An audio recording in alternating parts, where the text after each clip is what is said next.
G'day, I'm Paul. So, in the background there is a dyno, a dynamometer. Today what we're trying to do is figure out exactly how much power and torque the new Ranger Raptor, the V6 diesel Ranger, and also the 4-cylinder diesel Ranger makes at the wheels, because I've just driven that and it was bloody awesome. So I'm keen to see exactly how much power it's putting down to the ground. Now I'm going to give you a big shout out to Jason from LS1 Power. If you do need to have your cars tuned, a bit of work done to them, he is the man to go to, and he's running our dyno today and feeding me back everything I need to know.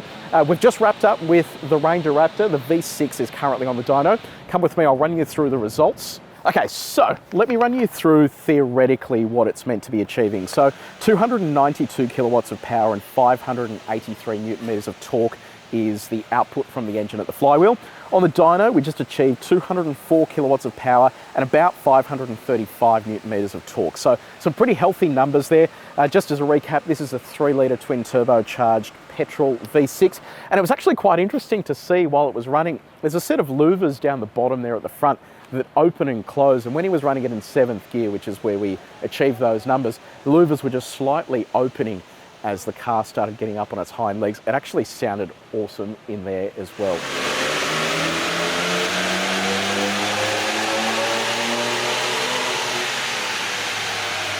So pretty impressed with the Ranger Raptor for a, I don't know, just a dual cab ute. It has some serious power at the wheels. V6 is on at the moment. Let's go have a look at how that's gone.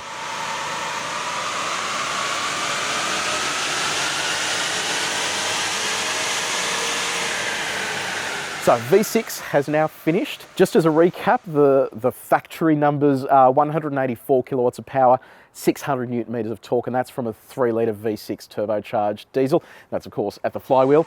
At the rear wheels though, it made 158.4 kilowatts and 540 newton meters of torque. That is really impressive. I was actually expecting this to be nowhere near as high, and I think it shows you that, I don't know if there's like an overboost feature or something that has been programmed into this engine that's really giving that extra kick once it gets moving, because in first gear it definitely feels torque limited. So proves here on the dyno that it really has a fair bit of mumbo behind the wheel there. So the 4-cylinder is on the dyno now, so I'll be keen to see how that goes. So yeah, let's go have a look.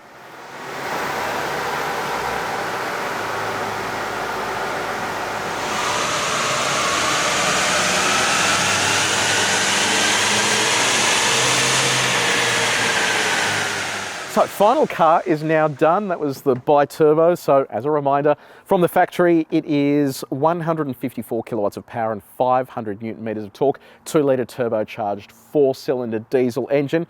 On the dyno, made 126.9 kilowatts of power and 460 newton meters of torque. I'm actually really impressed with the power outputs here of the two diesel cars. They've actually done really well, and I wasn't expecting them to be that high. So there you go. I hope you enjoyed that quick video and you've learnt something from it. I think for me, I'm surprised at how much power the Raptor makes at the rear wheels, and also surprised how much these two are pushing out as well.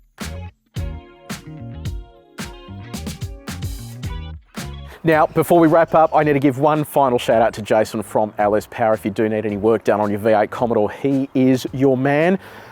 I was pretty surprised by these numbers, so let me know what you reckon in the comments section below. If you did enjoy this video, please make sure you like it and you share it with your mates. And if you haven't done so already, subscribe to our channel and press the bell icon. But until next time, take it easy.